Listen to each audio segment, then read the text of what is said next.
ಹಲವಾರು ದಾರಿಗಳು ಹರಡಿರುವ ಗಾಢ ಹಸಿರಿನ ಕಾಡು. ಹಳ್ಳಿಯ ಬಳಿ ಸುಂದರ ಗೋಪಾರಟ. ಅಲ್ಲಿ ಜನರು ಸಾಕುತ್ತಿರುವ ಆನೆಕಾಲಿನ ಹಸುಗಳು. ಗೋಪಾಲಕ ದೇವಯ್ಯನು ತನ್ನ ಹಸುಗಳನ್ನು ಚರಿಸಲು ಕಾಡಿಗೆ ಕರೆದೊಯ್ಯುತ್ತಾನೆ. ಅವನ ಹೃದಯಕ್ಕೆ ತುಂಬಾ ಹಚ್ಚಿಕೊಂಡ ಹಸು ಎಂಬುದು ಪುಣ್ಯಕೋಟಿ ಎಂಬ ಹೆಸರಿನ ಗೋಮಾತೆ. ಪುಣ್ಯಕೋಟಿ ಶುದ್ಧ ಹಾಲು ನೀಡುವ ಹಸು.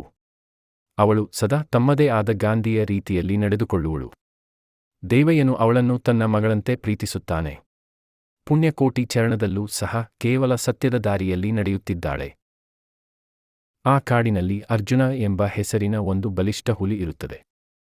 ದಿನಕ್ಕೊಂದು ಪಶುವನ್ನು ತನ್ನ ಆಹಾರವಾಗಿ ತಿನ್ನುವ ಭ್ರಷ್ಟಾಚಾರಿಯಂತಿರುವ ಅದು ಒಂದು ದಿನ ದೇವಯ್ಯನ ಹಸುಗಳನ್ನು ಹೊತ್ತಿಕೊಂಡು ಹಾಲುಮರೆಯ ಬಳಿಯಲ್ಲಿ ನಿಂತಿರುತ್ತದೆ.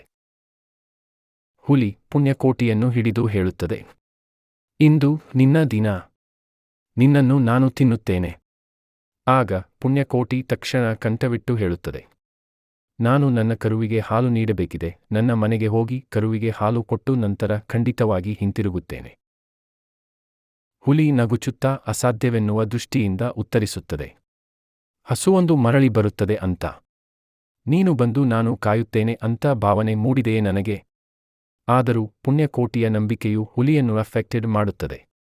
ಕೊನೆಗೆ ಹುಲಿ ಅವಳಿಗೆ ಒಂದು ಅವಕಾಶ ನೀಡುತ್ತದೆ. ಪುಣ್ಯಕೋಟಿ ವೇಗವಾಗಿ ಮನೆಗೆ ವಾಪಸ್ಸು ಬರುತ್ತಾಳೆ. ದೇವಯ್ಯನಿಗೆ ಎಲ್ಲವನ್ನೂ ವಿವರಿಸುತ್ತಾಳೆ. ದೇವಯ್ಯನು ಅಳುತ್ತಾ ನಿಲ್ಲಿಸಲು ಯತ್ನಿಸುತ್ತಾನೆ. ಆದರೆ ಪುಣ್ಯಕೋಟಿ ಧೈರ್ಯದಿಂದ ಹೇಳುತ್ತಾಳೆ, ನಾನು ಸತ್ಯದ ಹಾದಿಯಲ್ಲಿ ನಡೆದಿದ್ದೆ. ಹುಲಿಗೆ ಕೊಟ್ಟ ಮಾತು ನನ್ನ ಧರ್ಮ. ಪುಣ್ಯಕೋಟಿ ಕರುವಿಗೆ ಮುದ್ದು ಮಾಡಿ ಹಾಲು ನೀಡಿದ ನಂತರ ಕಾಡಿಗೆ ಮರಳಿ ಹೋಗುತ್ತಾಳೆ.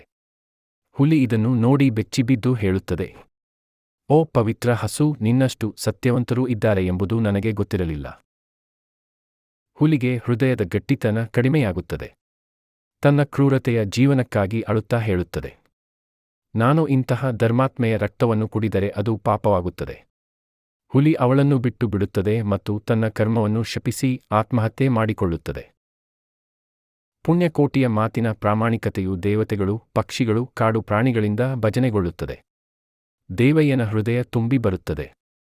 ಹಳ್ಳಿ ಆಕೆಯನ್ನು ಗೋಪೂಜೆ ಮೂಲಕ ಗೌರವಿಸುತ್ತದೆ.